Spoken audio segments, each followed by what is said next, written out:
Shalom everyone, shalom lekulam.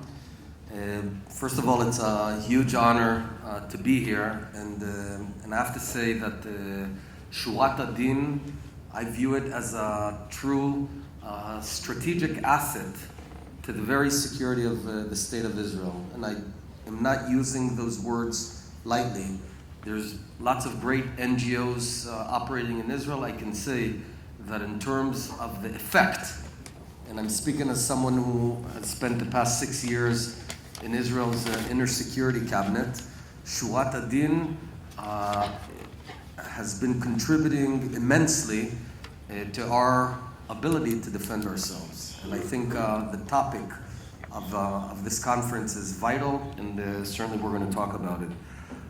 You wanted to know about what my next step in politics is. We have something in common. I also want to know what my next step in politics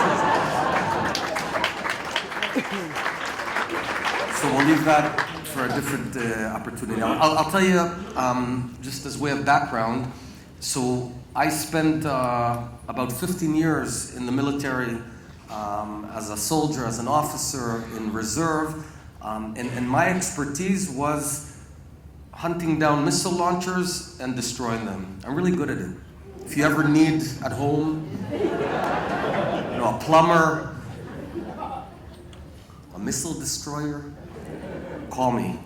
So what I can tell you after about 20 years of dealing with it and another 6 years in the cabinet is that we cannot destroy missiles anymore. So, and I want to explain this. This is not,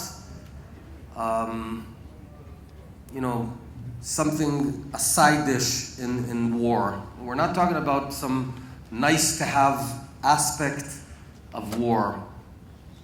We're talking about the very fundamental strategic plan of our enemies today lies on that very statement. And I'll explain. Start big and you'll understand how this is so vital and why we need to develop international law and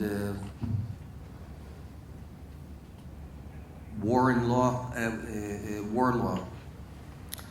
Sometimes I feel, imagine we're in the 21st century with all the traffic and autonomous cars and all, and we're using a legal structure from, let's say, the 18th century, where there were only horses and carriages. Clearly it doesn't work. There wasn't even one traffic light back then, right?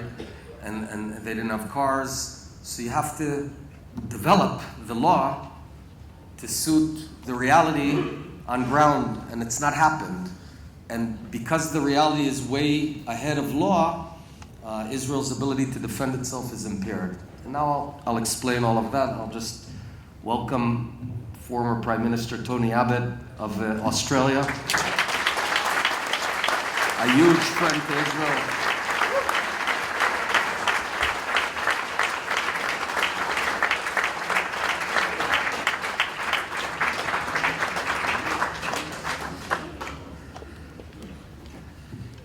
I met Tony, I guess, 5 years ago, 6 years ago, as Prime Minister, and again, thank you for your huge friendship. So I was saying that we're operating in the 21st century in a reality, but using laws that are no longer relevant to the situation. Now let's explain. I'll just reiterate, Israel's largest foe is Iran. There's two main efforts of Iran. One is the nuclear effort, the other effort is the conventional effort. The long-term strategy is one of trying to exhaust Israel's desire to defend itself. So just ongoing terror, enveloping Israel from the north, from the northeast, from the south, from the southwest. Actually, the south is not Iran, it's ISIS, so that's okay. And it's a proxy war. Ain't it convenient for the mullahs in Iran to lay behind supine enjoy proxies fighting their wars. So they're about 1,000 kilometers to the east from here, so they place proxies. They've got, the biggest proxy is Hezbollah in Lebanon that has 140,000 missiles that are right now targeted at the state of Israel. They have a desire to build up a force of proxies in Syria. Here I have to say that we've been doing a fairly good job fending them off. And they've got Hamas, which I would say is semi, because Hamas is supported by Iran, but not only by Iran. But again, they're building up missiles. As I said, the aspect of these missiles that are targeted on us is not a nice-to-have feature in the Iranian and Shiite and radical Islamic strategy. It's the very fundamental basis of their plan. That's why we have to treat it as such. It's not salt and pepper, it's the main dish. And here's the deal. We had a bunch of conventional wars with our enemies throughout history. We had, they realized that that's not going to work. Even the worst of our wars, Yom Kippur War, we won, albeit paying a very heavy price. They evolved into hijack terror, other sorts of terror, and now the epitome of their process is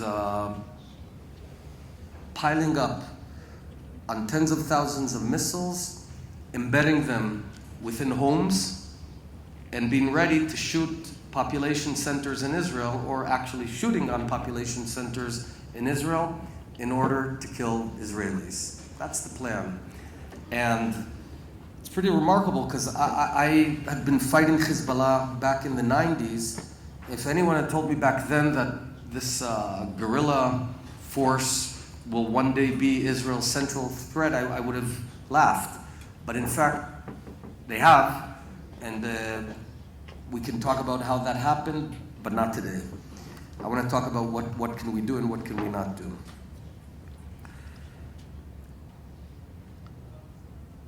As a soldier in the Second Lebanon War, I want to give you the experience. You come into a home in a Lebanese village in southern Lebanon. I was there in the Second Lebanon War. And there's the parents' room, there's the children's room, there's the kitchen, living room, and there's the rocket room. There's a rocket room, literally. There's a rocket that's targeted to Israel. There's a movable ceiling, so you sort of like a convertible car, you move the ceiling, you shoot, and then you close it. So they have, you might have a dog or a cat and a missile in your home. And these, they evolved. It used to be in the 90s that I led quite a few commando operations to destroy missiles, so they were out, lying in open space, and we could target and destroy them. Later on, they went into bush and hid them there. That was during the Second Lebanon War. But by then already, I'd say about 50% of their missiles were within homes. Now they've given up on keeping missiles out in the wild or even in the bush. They put it in their homes. That's the plan. They build homes deliberately. To begin with, they build the home around a big missile. If it's a long-term missile, it's a pretty big thing. You can't bring it in after you build the home. So there's some houses, they actually build around the missile. Quite literally. This happens primarily in Shiite villages, but not only. And you've got villages where 30-40% of the houses are hosting missiles right now. Some folks here live in Jerusalem and Haifa. So you don't have anyone in your neighborhood that has a missile inside his house. But there you have full villages. And the rest of the village is booby traps, etc. Now, they realize that we operate under law that does not allow us to target civilians. as a member of the Inner Security Cabinet throughout Operation Protective Edge, Tzuk we got to work on those names, man. Again and again, we faced these sort of situations, and I saw how handicapped we are by this law and by this morality. But I would argue this is not the right law, and it's definitely immoral. It's immoral to allow an enemy to shoot us and kill Israelis in their homes is immoral. That's the immoral thing. Not shooting our enemies, even if there's collateral damage. So what they realized is that we don't attack those places. And then they go on and place it in hospitals, etc. But here's the thing. It would be one thing if this was forced upon a population that does not actually support these organizations. But that is not the case. The Shiites in southern Lebanon knowingly and willingly host these missiles within their homes, turning themselves and their own children into human shields. Therefore, when there is battle, I go on CNN and I say it again and again, we're not killing anyone. Hamas is killing its own children. Hezbollah is killing its own children. Israel is not killing anyone. Now, what's the plan? The plan is simple. They've got 140,000, let's say, divided into packets of 1,000 a day. That's a lot. 1,000 missiles on Israel's centers, that's about 5 months. And they plan to shoot 1,000 a day. What are you going to do? All right, I'm not going to share the plans, but whatever. We come from here and from here and from here and from here and send forces. But you'd have to capture all of the villages and all of the houses within southern Lebanon, one after another, sending our soldiers in harm's way to stop it. And they're waiting for that. That's what they want to happen, because they'll be able to shed blood, and they're building on the fact that Israel at some point will sort of say, all right, this is enough. And so that's the fundamental plan. How do we change it? So it's the strategy is a needle in the haystack, and now you go fight and enter that haystack. So I say no. Since you knowingly are hosting these arms, these missiles, since the Lebanese government has Hezbollah as part of it, since Hezbollah is a part and parcel of Lebanon, what I've been advocating in government, in the Security Cabinet for the past 4 years, I started being obsessive about this after Operation Protective Edge. That was a point where I lost a bit of trust and I began speaking up. In the cabinet, I said, from now on, our strategy is really simple. Lebanon equals Hezbollah equals Lebanon. We will not distinguish between Lebanon and Hezbollah. If Hezbollah shoots rockets on Israel, it's not Hezbollah, it's Lebanon. It's the sovereign state of Lebanon. Right. Any house that shoots or hosts a missile is not a house. It's no longer a home. It's a terrorist base.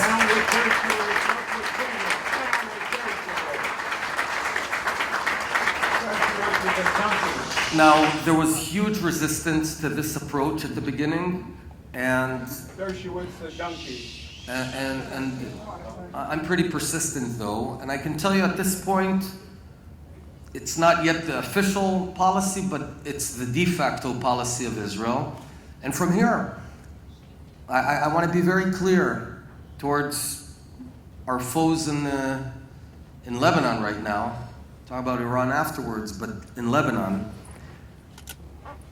let the people of southern Lebanon know, right now, you guys will be paying the price for adventures of mullahs who couldn't care less about you.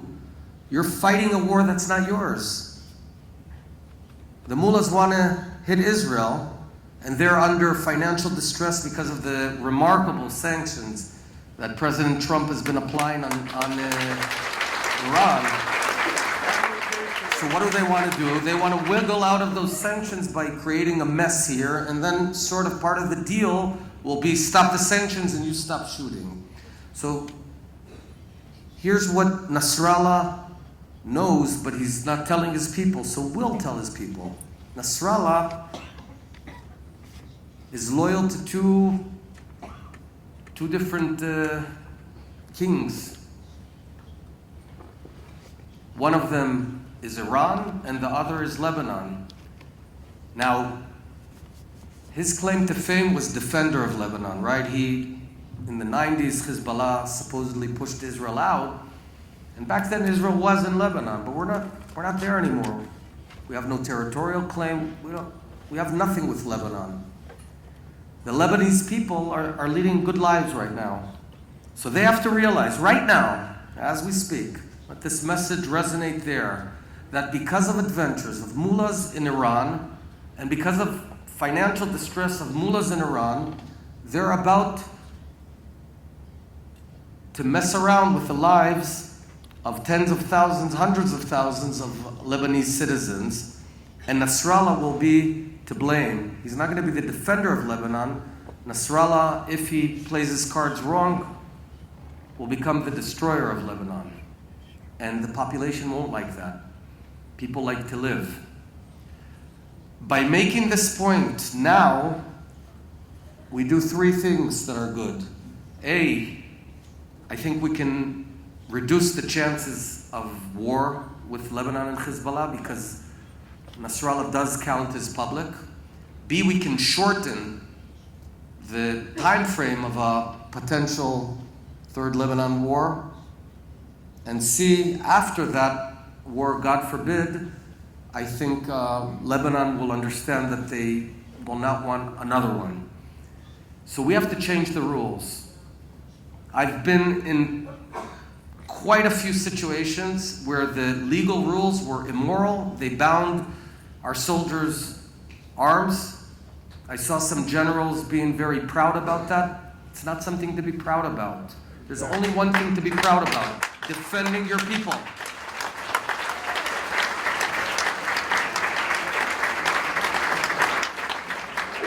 And I'll wrap up with one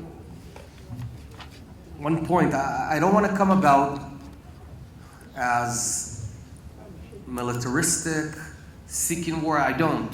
We don't want war. I lost my best friend in war, in the Second Lebanon War, Emmanuel Moreno.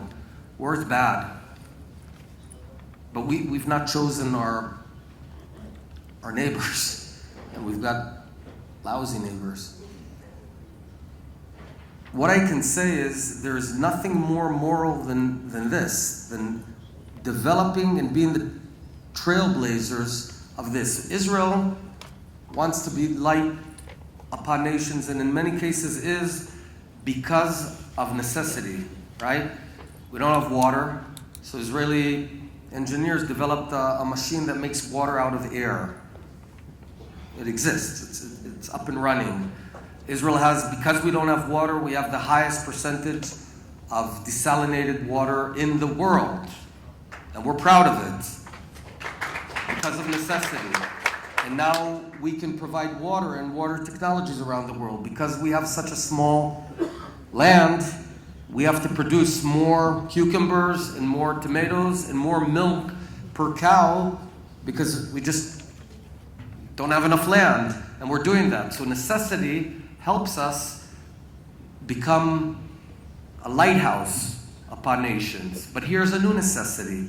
This hideous warfare of our enemies is going to force Israel to innovate legal structures that are moral and will show the world what true morality is, which is defending the lives of innocent people and not defending the lives of the people who want to murder those innocent people.